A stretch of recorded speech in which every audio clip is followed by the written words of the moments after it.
Hello, everybody. Welcome to the Full Court Press. I am your host, Drew Duncan. Don't forget Facebook, Twitter, and Instagram is all at Drew Duncan 83.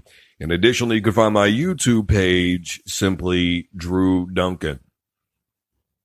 A lot to get to today, but I'm going to try and keep this pretty short, sweet, and to the point. The big moves right now. Odell Beckham Jr., Le'Veon Bell, Tyrann Mathieu, Eric Berry, Antonio Brown.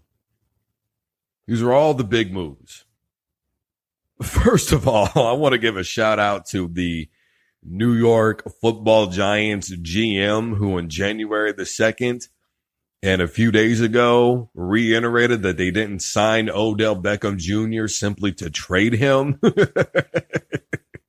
Are you also the type of guy who says things like, I didn't take a shower just to get dirty again? I mean, come on, man. Oh, my goodness. It's kind of really what I want to get to. I don't blame the Pittsburgh Steelers for just saying to hell with it and letting Le'Veon Bell go and Antonio Brown go.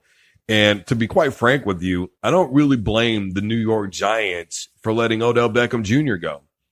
Look, they're giving the respect in Manning that Eric Berry is not getting with the Kansas City Chiefs. Manning has been our quarterback for years. He had how many games? What was it? Over 180 regular season games of not missing a game because he didn't get hurt or anything. Not missing a start. And he got benched, and that's what broke his streak. They're giving him his due. They're allowing him to finish out his career, and that's all there is to that. And they're looking at a guy like Odell Beckham Jr., and they're saying, look, man, if you feel like you would be better off somewhere else, if we think that, we can trade you and you can go be somewhere right now and really develop and be successful, we're going to give you that opportunity by trading you. At least to me, that's what I see. Because the value that they got for it wasn't really the greatest. Defensively, Peppers, okay. I'm not mad at him for that decision. Because to me, when I look at that, that's what I see. I mean, you have to look at the Cleveland Browns roster right now. Baker Mayfield is how old? He's going to be 23, 24. Beckham is 27. I mean, Duke Johnson, all these guys, Nick Chubb, they're all young guys. And they're all coming along so good right now. When the Cleveland Browns have an explosive opportunity, why not put him in a position to where he can make the most of who he is right now? I don't really see anything wrong with the move, to be perfectly honest with you. I think they're doing right by Eli Manning, and I think they're doing right by Odell Beckham Jr. And I think they're going to rebuild that running game, and I think they do probably draft a quarterback this year, and that's that. They're going to stock up on defense, and they're probably going to try and start beginning to work their system around Saquon Barkley, and I think that that's the guy that they want to go in the direction with. There's nothing wrong with that. When you look at the Pittsburgh Steelers and Antonio Brown and Le'Veon Bell, what choice did they really have? When all is said and done, neither one of those guys wanted to necessarily be there anymore. I mean, Le'Veon Bell said that he wanted to finish a Steeler, but they weren't willing to meet his demands. So what does he do? He takes an opportunity with the New York Jets. After the Pittsburgh Steelers say, fine, bro, you win. You sat out. You got what you want. Go be successful. Go be successful somewhere else. We're not going to give you what you want. Antonio Brown, using the hashtag new demands, he got what he wanted. He went to Oakland. I mean, come on. There was that video that surfaced today of him and Derek Carr, and they're hanging out. They're having a good time. Got $50 million.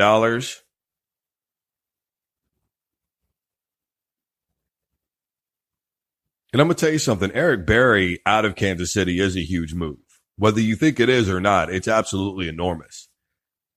It was funny because a couple of years ago, I reported on the Kansas City Chiefs not giving Eric Berry his due. There were contractual issues that were going on back then, financial things that were going on back then. And it was amazing to me that Eric Berry wanted a long-term contract. The Chiefs refused to give it to him. And that same season, Von Miller, who had less tackles than Eric Berry, and from the safety position, mind you, is where Eric Berry was getting these tackles from. He got a $115 million contract with $74 million guaranteed or whatever it was, 75, whatever. Isn't that enormous to think about? I mean, let's just put that in perspective. I'm not taking anything against Von Miller. Believe me when I tell you. The point that I'm making is a guy like Eric Berry has given that organization and community literally everything that he has in the tank. Yeah, he's been hurt. And, you know, I made mention yesterday on the program that his time was winding down, but give him some sort of due, give him some sort of respect. Instead, they're just basically saving space and money. You can't tell me a guy like Eric Berry is simply dead weight and a financial burden.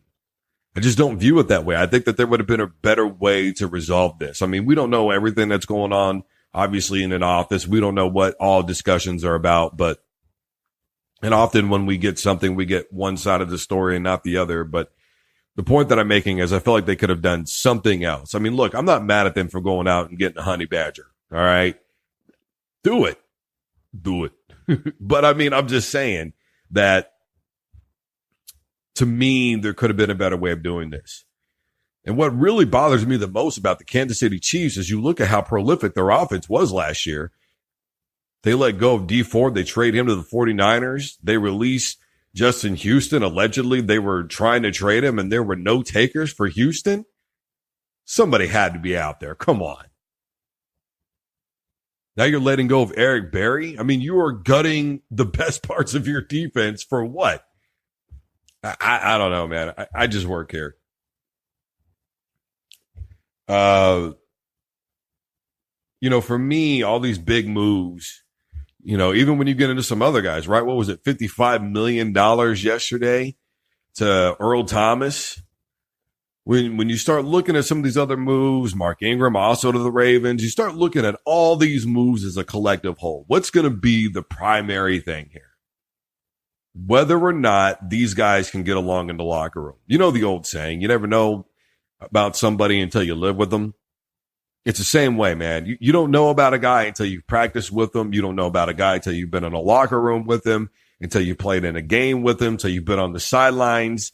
You know, everybody's happy right now. Everybody's happy. Baker Mayfield and Odell Beckham Jr., they're jumping with joy. Derek Carr and Antonio Brown, they're already seeing each other at Derek Carr's house and hugging each other and talking about how crazy this is. And, you know, Antonio Brown's all on his social media. Yo, man, throw it to me, DC. I'm open, DC. I mean, you know, that's fine. Great. I'm glad that they're all happy because, you know, Antonio Brown and, you know, Odell Beckham Jr., I mean, they do seem sort of rejuvenated to an extent. But all these big moves as a whole, that's what it's going to boil down to.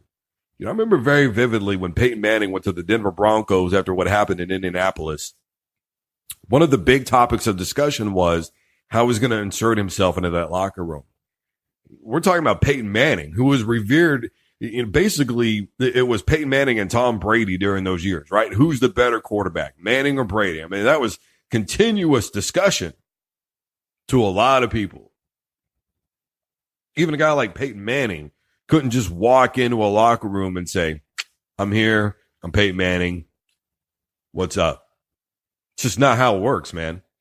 And what these guys are all going to have to figure out, you know, the Odell Beckhams and the Antonio Browns and, you know, the Mark Ingrams and the Earl Thomases, what they're all going to have to figure out is how to reinsert themselves as being the new guy.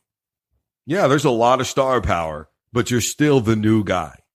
And that's the way sports works. Regardless of what anybody tries to tell you, that's how it works. I'm not saying there's no respect for him, but I am saying you're not the guy anymore in that locker room. You don't have tenure. You don't have 6 years with the Seattle Seahawks. You don't have 6 years with the Pittsburgh Steelers. You're not the veteran in that locker room anymore in that organization. You're the new guy, and we're going to see what you're all about with this football team. That's the way that it works. And that's what it's going to boil down to.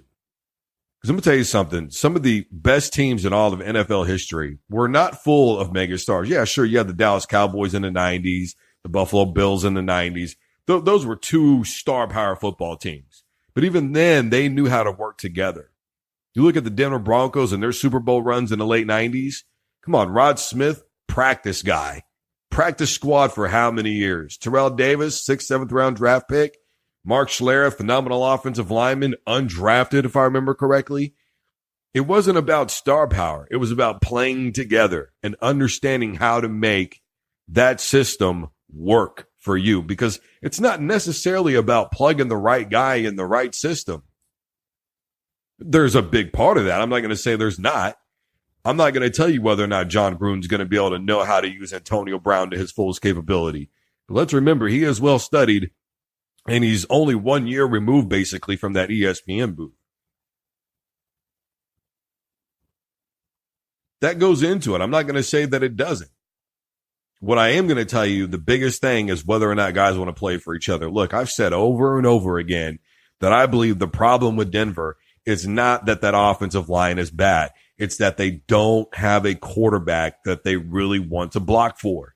They don't want to play for Case Keenum. That's what I see.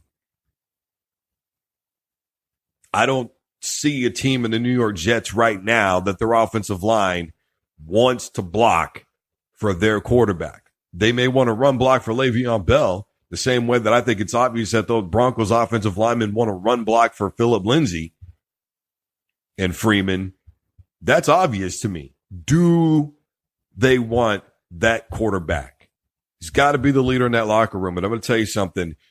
Teams right now, like the Cleveland Browns, look, I love the fact that Cleveland could be coming up. I think football's better when they're winning. Maybe that's just me. I don't know.